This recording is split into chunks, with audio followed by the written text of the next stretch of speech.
Welcome to the P.A.S. Report podcast. If you're tired of censorship, outraged by government abuses, and thirsty for real insights, then you're in the right place. Get ready, because here, the fight for freedom never ends. Here's your host, Professor Nick Giordano. Welcome, everyone, to the P.A.S. Report podcast. This is your host, Nick Giordano. I'm glad you could join me today for another episode of America's Founding Series. Now, make sure that you follow and subscribe to the podcast so you never miss an episode.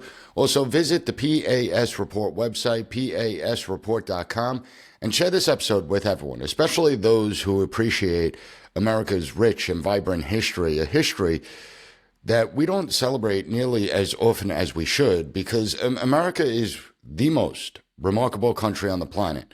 And we need to rediscover why and what led it to become such an exceptional nation. That's why this week we're bringing to life the story of an often overlooked figure in the American Revolution. I'm talking about Thaddeus Kosciuszko.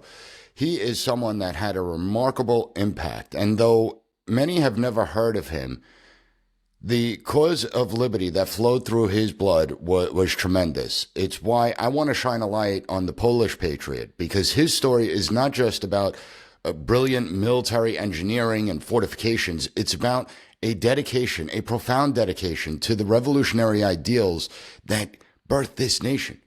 A dedication that stretched far beyond America's borders.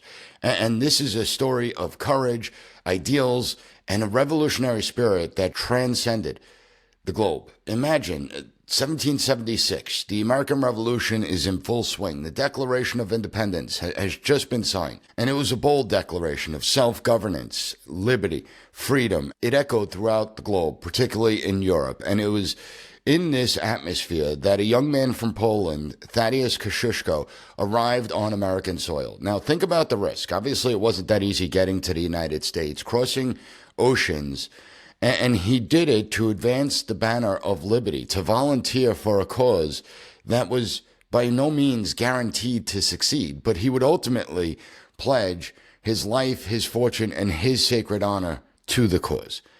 Now, he had no connections to America.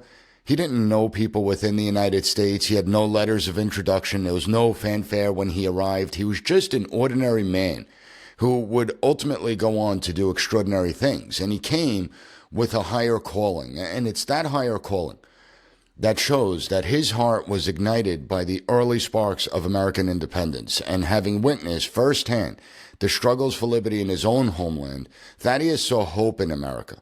He saw hope in the cause for independence. Now, he was a smart guy. As a young man, he attended the School of Knights in Warsaw. This is also known as the Corps of Cadets. And this is a modern institution that really exposed him to the Enlightenment era philosophies that so many of our founding fathers adhered to. Ideas championing liberty and personal freedom, human rights. These concepts resonated highly with Thaddeus, and it set him on a path that would soon lead him far beyond just Poland. And during his studies, he immersed himself in Enlightenment literature, revolutionary ideals. The 18th century saw a dramatic shift throughout the entire world. There was a shift in thinking, the movement away from monarchies, because monarchies were being questioned. The belief in inherent natural rights began to gain steam, and the notion of self-determination sparked revolution. And it wasn't just here in the United States. It was happening in other countries as well. See, Thaddeus believed that in America, the Enlightenment ideals were being put to the test, and he didn't hesitate to join the cause. He was educated in military engineering in Warsaw, and he further honed his skills in France.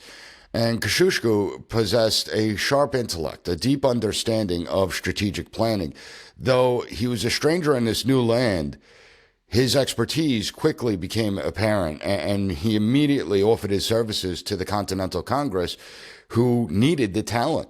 His talent for designing fortifications didn't go unnoticed for long, and his early work included bolstering the defenses in Philadelphia, a strategic center.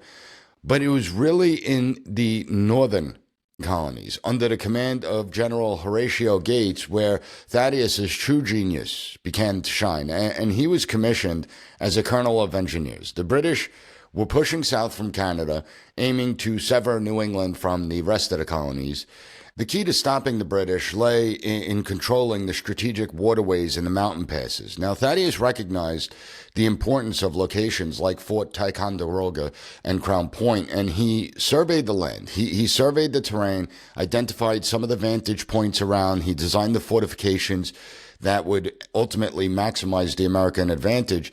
While Ticonderoga would eventually fall, the time Thaddeus bought through the initial defenses proved invaluable. He slowed the British advance, and it ultimately contributed to the pivotal American victory, the Battle of Saratoga. Now, Saratoga marked a turning point in the Revolutionary War because it proved that victory was possible, that no matter the advantages the British had, that the spirit of the Patriots was alive and well, and that we would be able to defeat the better trained, better equipped, better armed, stronger, more powerful military. When we look, you have to understand the Battle of Saratoga, the victory, it didn't just boost morale. It had a profound effect. And it also persuaded France to officially join the war on the American side, to help the U.S. in their fight for independence, lend us the support that we needed. So Thaddeus played a critical role in gaining that support. But his most enduring contribution to the American cause of independence actually lies a little further south, along the Hudson River. He recognized the strategic importance of this waterway, and the potential to divide the colonies was ever present. And it's why General George Washington entrusted Thaddeus with the critical task of fortifying West Point. General Washington deemed West Point as the key to America, and here Thaddeus's engineering prowess was unleashed. He designed a complex network of fortifications, batteries, and obstacles to prevent British incursions, and he utilized the natural terrain to create an impenetrable fortress. West Point would become the linchpin of the American defense in the North, and it also served as a constant thorn in the side of the British. It was a testament to Thaddeus's brilliance. Think about it. This Polish engineer, driven by an unwavering belief in liberty, designed the very defenses that secured a vital artery for a fledgling nation that didn't really know if it was going to win this American Revolution. And another fun fact when it comes to West Point is it would have been named Fort Benedict had Benedict Arnold not become a traitor, but that's a whole different story for a different day. I think we need to recognize that Thaddeus, it goes much further beyond just his military capabilities. As the war was shifting to the Southern Theater, Thaddeus followed. He served under distinction with General Nathaniel Greene in the Carolinas, and the nature of warfare was completely different than in the North. You know, this often involved swift movements, strategic retreats. Thaddeus's skills, again, proved invaluable here.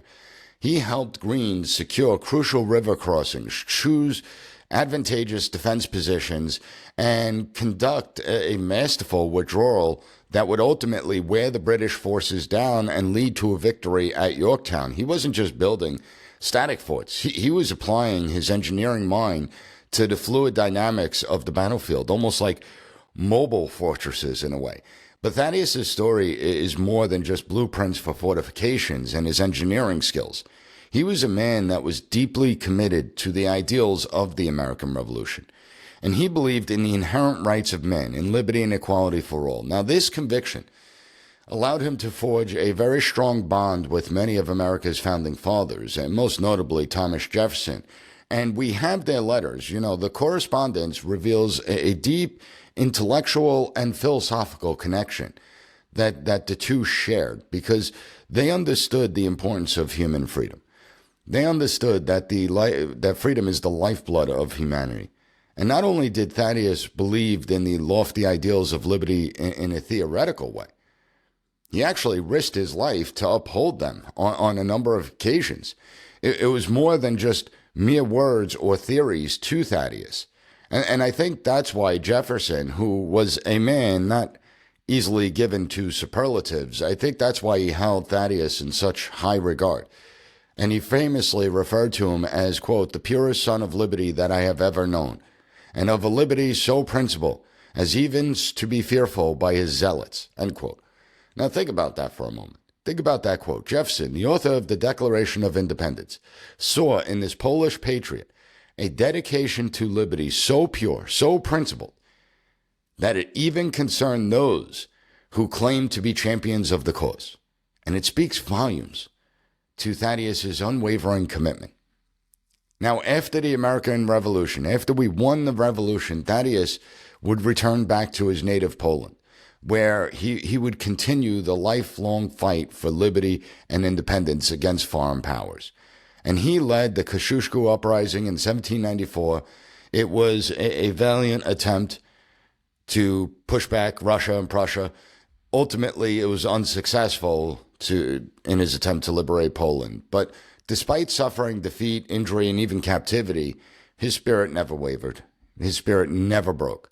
His leadership, his courage earned him enduring reverence among Poles. And he became a national hero, and rightly so, because he symbolizes the fight for self-determination and independence, just as he symbolized these ideals in the American cause.